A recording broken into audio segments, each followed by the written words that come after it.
ये अब तक की सबसे बड़ी खबर है। यानी 8 फरवरी को जो एक सानया हुआ, जिन लोगों ने पाकिस्तान के अंदर एक हुकूमत बनाई और धांधली के साथ एक हुकूमत बनाई, तो धांधली का फायदा उठाने वालों के लिए 8 फरवरी किसी साने से बड़ा नहीं था। उस दिन लोगों ने जो है वो 14 तबक रोशन कर दिए इमरान खान के तमाम मुखालिफिन के। तो जो गुज़िश्ता दिन था, यानी आप ये सुबह के वक्त वीडियो सुन रहे हैं, पाकिस्तान में सुबह का वक्त होगा और 27 तारीख है, लेकिन 26 तारीख की रात को एक बहुत बड़ी धमाकादार खबर थी जिसने पूरे पाकिस्तान को हिलाकर रख दिया। पूरी दुनिया के अंदर ये खबर फैल गई और खबर यह है कि पाकिस्तान का जो वफाकी दारुल हुकूमत है इस्लामाबाद, उसकी जो हाई कोर्ट है, उसके 75% जजेस ने एक लेटर लिखा है और उसके अंदर उन्होंने जो शिकायत की है, यह है सबसे खौफनाक चीज। मैं डॉन अखबार से आपको यह पढ़ के सुनाता हूं कि डॉन ने इसको कैसे रिपोर्ट किया, डॉन उर्दू ने, और ये चीजें आपके सामने रख देता हूं कि एक्चुअली जजेस कहना क्या चाह रहे हैं उस लेटर के अंदर। क्योंकि मैंने आपको 1 दिन पहले 2 दिन पहले एक वीडियो मैंने की थी, उसमें मैंने आपको कुछ चीजें बताई थी।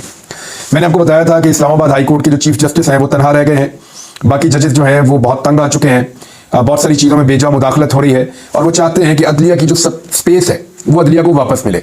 इसी तरह लाहौर हाई कोर्ट में बेचैनी है, पेशावर हाई कोर्ट में बेचैनी है, इस्लामाबाद जो सुप्रीम कोर्ट है वहां पे कुछ जजेस में बेचैनी है। ये बातें अब फैल रही हैं और जो लोग अदलिया को रिपोर्ट करते हैं वो ये बातें बता रहे हैं। अब इसका नुक्ता आगाज हो गया है। मैंने जब ये खबर पढ़ी तो उसके बाद मैंने जो पहला ट्वीट किया था वो यही था कि बारिश का पहला कतरा। देखना यह है कि ये जो बारिश हुई है ये एक सैलाब में कन्वर्ट होती है या इसके आगे बंद बांधा जा सकता है। क्योंकि अभी तक जो चीजें नेचुरल अंदाज में हो रही है या आइन और कानून अपना रास्ता बनाने की जब भी कोशिश करता है तो उसके रास्ते में एक बंद बांध दिया जाता है। जैसा कि 8 फरवरी को पाकिस्तान की आवाम ने बहुत बड़े पैमाने पर निकलकर वोट डाले और इमरान खान को 2/3 अक्सरियत से ज्यादा कामयाबी दिलवाई, लेकिन उस आईनी और कानूनी कामयाबी के सामने धांधली का एक बहुत बड़ा बंद बांध दिया गया जो अब तक तो बंधा हुआ है। अब इसी तरह ये जो अदालती लेटर है, पहले इस पर आप गौर कीजिए वो क्या कह रहा है, फिर आगे बढ़ते हैं। नंबर 1 खबर ऐसे है कि 6 हाईकोर्ट जजेस का जुडिशियल काउंसिल को खत, अदालती उमूर में एग्जीक्यूटिव एजेंसियों की मुदाखलत का जिक्र इस खत के अंदर मौजूद है जी। इस्लामाबाद हाईकोर्ट के 6 जजेस ने जजेस के काम में खुफिया एजेंसियों की मुबैना मुदाखलत और दबाव में लाने से मुताल्लिक सुप्रीम जुडिशियल काउंसिल को खत लिख दिया है। इस्लामाबाद हाई कोर्ट के justice Mohsin Akhtar Kiyani, justice Tariq Mahmood Jahangiri, justice Babar Sattar, justice Sardar Ejaz Ishaq Khan, justice Arbab Mohammad Tahir और जस्टिस सिमन रिफत इम्तियाज की जानिब से यह खत लिखा गया है। खत में कहा गया है कि हम बतौर इस्लामाबाद हाई कोर्ट के जजेस सुप्रीम जुडिशियल काउंसिल से एग्जीक्यूटिव मेंबरान बशमूल खुफिया एजेंसियों के जजेस के काम में मुदाखलत और जजेस को दबाव में लाने से मुताल्लिक रहनुमाई चाहते हैं। वो ये कह रहे हैं कि जजेस को काम से रोका जाता है या उनके काम में मुदाखलत की जाती है और एजेंसियों की जानिब से, खुफिया एजेंसियों की जानिब से जजेस के काम में मुदाखलत भी हो रही है, उनको दबाव में लाया जा रहा है। खत में कहा गया कि यह मामला सुप्रीम कोर्ट के इस फैसले के नतीजे में सामने आया है जिसमें सुप्रीम कोर्ट की जानिब से जस्टिस शौकत अजीज सिद्दीकी की साल 2018 में बरतरफी को गलत और गैर कानूनी करार दिया गया और कहा गया कि जस्टिस शौकत अजीज सिद्दीकी को रिटायर तस्वुर किया जाए। उनकी सारी बरात और वो सब चीजें उनको वापस मिल गई। सुप्रीम जुडिशियल काउंसिल की जानिब से जस्टिस शौकत अजीज सिद्दीकी को इस वक्त बरतरफ कर दिया गया था जब उनकी जानिब से यह इल्जाम आयद किया गया था कि खुफिया एजेंसी के एहलकारों ने इस्लामाबाद हाई कोर्ट में बेंचेस की तश्कील और एहतसाब अदालत इस्लामाबाद में मुकदमात के ट्रायल में मुदाखलत की है। ये उन्होंने इल्जाम लगाया था उस वक्त एजेंसीज के ऊपर जस्टिस शौकत अजीज सिद्दीकी साहब ने, उसके बाद उनको बरतरफ कर दिया गया था। अब इस खत में यह बताया गया है कि इन इल्जामात के बाद उस वक्त की वफाकी हुकूमत और आर्मी चीफ की जानिब से जस्टिस शौकत अजीज सिद्दीकी के खिलाफ शिकायत दायर की गई थी। उसमें कहा गया है कि सुप्रीम कोर्ट की जानिब से अपने हालिया फैसले में कहा गया कि किसी भी जज को सुप्रीम जुडिशियल काउंसिल की जानिब से तहकीकात किए बगैर बरतरफ नहीं किया जा सकता। सुप्रीम जुडिशियल काउंसिल एक बॉडी होती है जिसमें सीनियर 3 जजेस मौजूद होते हैं जो जजेस के मामलात के ऊपर फैसला करती है और दीगर बड़े अहम जो मामलात हैं उनको वो देखती है। ये उसकी बात कर रहे हैं। उन्होंने पहले बरतरफ किया था और बाद में उन्होंने फैसला दिया कि शौकत अजीज सिद्दीकी साहब की बरतरफी जो है वो गलत है। सुप्रीम कोर्ट ने अपने हालिया फैसले में जस्टिस शौकत अजीज सिद्दीकी की बरतरफी को बदनीयती पर मबनी करार दिया है। खत के मुताबिक सुप्रीम कोर्ट के हालिया फैसले से जस्टिस शौकत अजीज सिद्दीकी के मौकिफ की जीत हो गई है, ताहम गैर कानूनी बरतरफी का अदाला मुमकिन नहीं है, बहुत देर हो चुकी है। क्या इस वक्त वाकई खुफिया एजेंसी के एहलकार अदालती मामलात में मुदाखलत कर रहे थे उस वक्त जब इल्जाम लगाया था शौकत अजीज सिद्दीकी साहब ने? उसका जवाब नहीं मिल सका है। अगर खुफिया एजेंसी के एहलकार वाकई अदलिया की आजादी को मजरूह करने में मुलव्विस थे तो कैसे उनको एहतसाब के कटहरे में खड़ा किया जा सकता है ताकि मुस्तकबिल में ऐसे वाकयात रूनमा ना हो? वो ये कह रहे हैं कि शौकत अजीज सिद्दीकी अगर सच बोल रहे थे तो जिन लोगों ने उनके साथ जुल्म किया था या उनको दबाव में लिया था उनके खिलाफ क्या कार्रवाई होगी, और अब वो सच्चे साबित हो चुके हैं तो कार्रवाई उनके खिलाफ होनी चाहिए। ये उन्होंने नुक्ता उठाया। मतन के मुताबिक सुप्रीम कोर्ट के फैसले के बाद जस्टिस शौकत अजीज सिद्दीकी ने भी मीडिया इंटरव्यूज में खुफिया एजेंसी के एहलकारों की अदालती मामलात में मुदाखलत के इल्जामात की तहकीकात का मुतालबा दोहराया है। खत में यह भी कहा गया कि हम जस्टिस शौकत अजीज सिद्दीकी के इल्जामात की तहकीकात के मुतालबे की हमायत करते हैं और चाहते हैं कि इन तहकीकात का दायरा इख्तियार वसी करके इस बात का तयन भी कर दिया जाए कि आया आज भी खुफिया एजेंसी के एहलकार अदालती मामलात में मुदाखलत करते हैं या नहीं करते। अब ये जो एक केस है, इसको बुनियाद बनाकर जो बेसिक मुद्दा है उसकी तरफ आ गए हैं इस्लामाबाद हाई कोर्ट के 6 जजेस। खत में कहा गया है कि जजेस का मौजूदा कोड ऑफ कंडक्ट इस हवाले से रहनुमाई करने से कासिर है कि जजेस की जानिब से खुफिया इदारों के एहलकारों की जानिब से अदलिया की आज़ादी को मजरूह करने का क्या रद्द-ए-अमल दिया जाए। हम समझते हैं कि इस बात की तहकीकात इंतहाई अहम है कि क्या रियासत की जानिब से अदलिया के काम में मुदाखलत की पॉलिसी अब भी जारी है, जिस पर खुफिया एजेंसी के एहलकार अमल दरामद करवाते हैं। जजेस की जानिब से लिखे गए खत में इस्लामाबाद की अदलिया को खुफिया एजेंसियों की जानिब से दरपेश धमकी आमेज वाकयात का भी जिक्र किया गया है। खत में लिखा गया कि इस्लामाबाद हाई कोर्ट के 3 रुकनी बेंच ने बानी पीटीआई के खिलाफ टेरियन वाइट केस के काबिल समाअत होने या ना होने से मुतालिक फैसला महफूज किया था। इसमें जनाब 3 जजेस थे। ये बात मैं आपको पहले भी बता चुका हूं कि सुप्रीम कोर्ट ऑफ पाकिस्तान के एक बड़े जज साहब के दामाद के ड्राइवर ने यह केस किया था इमरान खान साहब के खिलाफ, और इसके अंदर बड़े महंगे 3 बड़े वकील किए गए थे और 3 जजेस इस केस को सुन रहे थे। हालांकि इससे पहले इस केस को जो है वो ये कह दिया गया था कि ये नहीं सुना जा सकता, लेकिन chief justice Islamabad high court ने ये केस लगा दिया और इसमें शामिल 2 दीगर जजेस की जानिब से इख्तलाफ किया गया चीफ जस्टिस से। चीफ जस्टिस ने कहा काबिल समाअत है, बाकी 2 जजेस ने कहा कि काबिल समाअत नहीं है। तो खत में कहा गया कि जिन जजेस की जानिब से दरखास्त को नाकाबिल समाअत करार दिया गया उनको खुफिया एजेंसियों के एहलकारों की जानिब से दोस्तों और खानदान के अफराद के जरिए से धमकियां दी गई और दबाव में लाने की कोशिश की गई। अच्छा, ये जो मामला है ना, इसको याद रखिएगा, इसको अभी तक तकरीबन पेंडिंग किया हुआ chief justice Islamabad high court ने।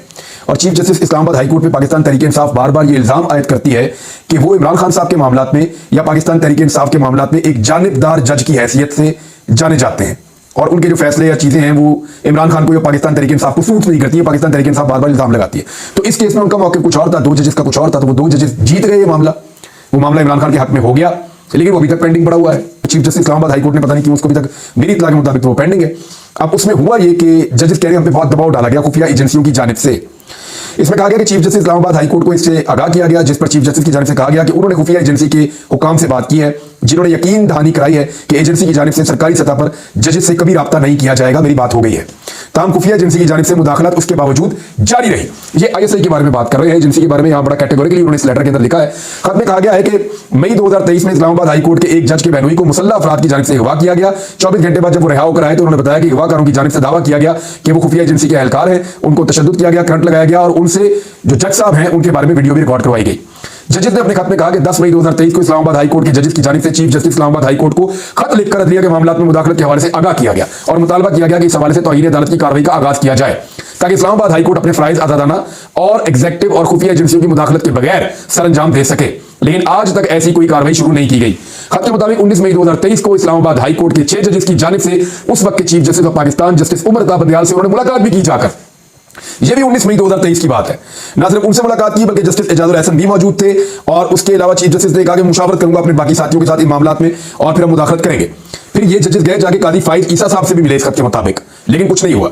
यह कहा गया कि साल 2023 की गर्मियों में इस्लामाबाद हाई कोर्ट के एक जज ने अपनी राइशगाह में मुंतकिल हुए तो मामूल की मेंटेनेंस हो रही थी। पता चला कि ड्राइंग रूम की दीवार के अंदर एक लाइट लगी हुई है, उसके अंदर कैमरा है, उसके अंदर चिप है, वहां पे ऑडियो वीडियो रिकॉर्ड होकर कहीं और पहुंचती है। फिर पता चला जो मेन बेडरूम है उस घर का, उसके अंदर भी रिकॉर्डिंग हो रही है और निजी जिंदगी जो है उस जज साहब की उसको फिल्माया जा रहा है।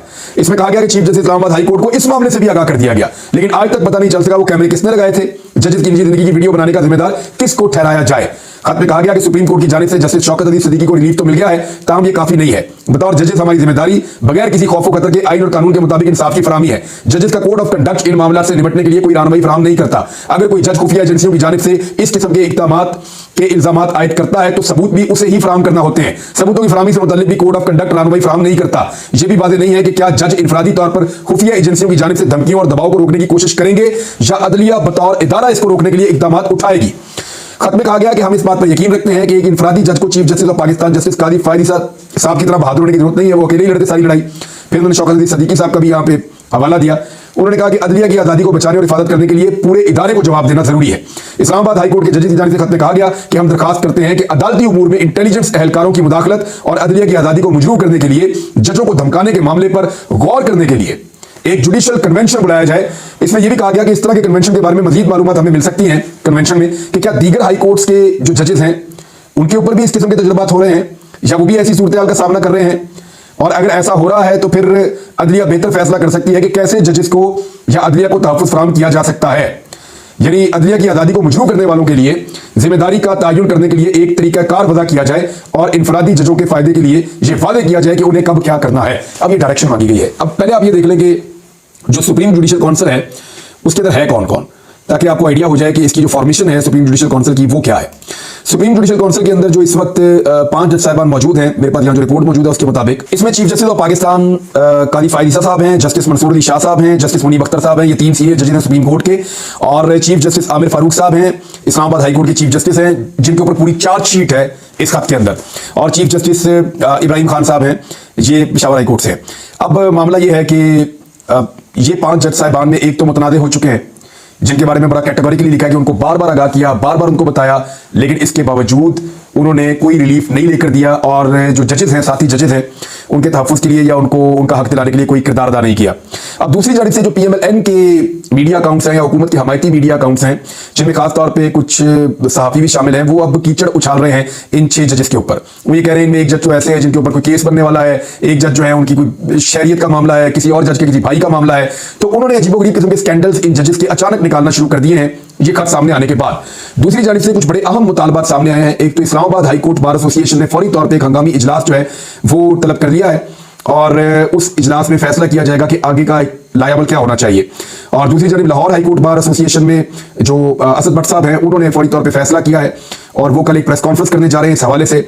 हामिद खान साहब जो पाकिस्तान तहरीक इंसाफ के सीनियर रहनुमा भी हैं, और पूरा एक ग्रुप है उनका बहुत बड़ा वकला का, उन्होंने मुतालबा कर दिया इस्तीफे का कि जो चीफ जस्टिस हैं इस्लामाबाद हाई कोर्ट, वो फौरी तौर पे रिजाइन करें। शेर अफजल मरवत ने कहा है कि इंतहाई अफसोसनाक और काबिल मजम्मत इस्लामाबाद हाई कोर्ट के 6 मुअज़्ज़िज़ जजों का खत एक बुनियादी तब्दीली का पेश खैमा है। ना तो निजाम ना ही अदलिया बतौर इदारा एजेंसियों के खिलाफ इल्जामात को रद्द करने की पोजीशन में है। खत में PTI के मौक़िफ़ की तौसीक़ की गई है कि इमरान खान की नजरबंदी साजिशी, मनसूबाबंदी, जाली और मनगढ़ंत है।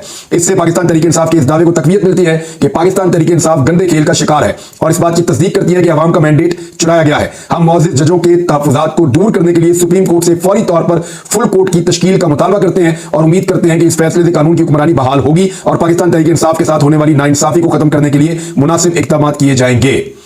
इसके अलावा जो है समी इब्राहिम साहब सीनियर सहाफ़ी हैं, उन्होंने लिखा कि जो कुछ भी इमरान खान के साथ हुआ, बहुत सारी चीजें अब सामने आ गई हैं। जिस तरह उजलत में केसेस सुनाए गए, तो ये अल्लाह ताला ने सारा मामला खोलकर रख दिया है।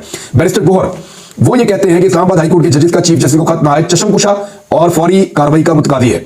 इस खत ने उन बुनियादों को कौम और तारीख की निगाहों में बेनकाब कर दिया है जिस पर बिलखुसूस गुज़िश्ता 23 माह से मुल्क में जारी गैर आईनी, गैर कानूनी और गैर जमहूरी बंदोबस्त का पूरा ढांचा इस्तवार है। अवाम, अहले सियासत, अदलिया और इंतजामी अफसरान समेत माशरे का हर तबका इस मावराए दस्तूर रवायत की भेंट चढ़ रहा है। अदलिया के अंदर से ऐसी मोतबर शहादत और इकदाम के मुतालबे के बाद मुअज़्ज़िज़ अदालत उज़्मा पर लाजिम है कि इस पर मुअस्सर और फैसला कुन कार्रवाई अमल में लाए। इससे पहले नाज़रीन आपको याद होगा 2 जजेस सुप्रीम कोर्ट ऑफ पाकिस्तान में, एक तो जस्टिस वज़ीर अली नकवी और उनका तो कंट्रोवर्सी भी थी, जबकि जस्टिस एजाजुल एहसन बगैर किसी कंट्रोवर्सी के, और उनके अलावा लाहौर हाई कोर्ट के एक जज जिन्होंने अल्लामा इकबाल के शेर भी लिखे थे और उसके बाद उन्होंने इस्तीफा दिया था, जस्टिस शाहिद जमील खान, पिछले दिनों उन्होंने एक जगह पे बात करते हुए बताया भी था। तो ये जो जज साहिबान हैं ये पहले इस्तीफा दे चुके हैं और अभी 6 जज साहिबान सामने आए हैं। अगर तो सुप्रीम जुडिशियल काउंसिल बैठ के इसके ऊपर बातचीत करती है या वाकई में जजेस को इकट्ठा किया जाता है इस सारे मामले में, और आने वाले दिनों में मजीद जजेस निकलकर सामने आते हैं और जो दबाव उनके ऊपर है वो बताते हैं, तो फिर अदलिया के ऊपर एक बहुत बड़ी रिस्पॉन्सिबिलिटी आ जाएगी, पाकिस्तान की वकला के ऊपर एक बहुत बड़ी रिस्पॉन्सिबिलिटी आ जाएगी कि वो अदलिया की आज़ादी के लिए और खुद मुख्तारी के साथ उनके फैसलों के लिए किस हद तक जाते हैं। नाज़रीन खबरें और भी बहुत सारी हैं, लेकिन ये खबर इतनी बड़ी है कि या मुझे इस बीलॉ को खत्म करना पड़ेगा ये कहते हुए कि ये बारिश का पहला कतरा है, और मुझे ऐसा दिखाई देता है कि अब ये मामला रुकने का नहीं है।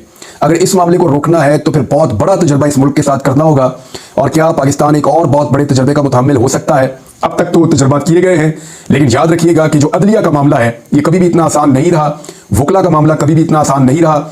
इस वक्त जो भी हुकूमत मौजूद है और जो हुकूमत की सहूलतकारी की जा रही है, सारे के सारे निज़ाम को एक बहुत बड़े चैलेंज का सामना करना पड़ेगा, क्योंकि ये ऊंट बड़े आराम से किसी करवट नहीं बैठेगा और ये मामला इतने आराम से हल नहीं होगा। आने वाले दिनों में अगर मजीद जजेस खड़े होते हैं तो फिर ये बहुत बड़ा चैलेंज बन जाएगा। अब तक इतना ही, अपना ख्याल रखिएगा, अपने चैनल का भी। अल्लाह हाफिज़।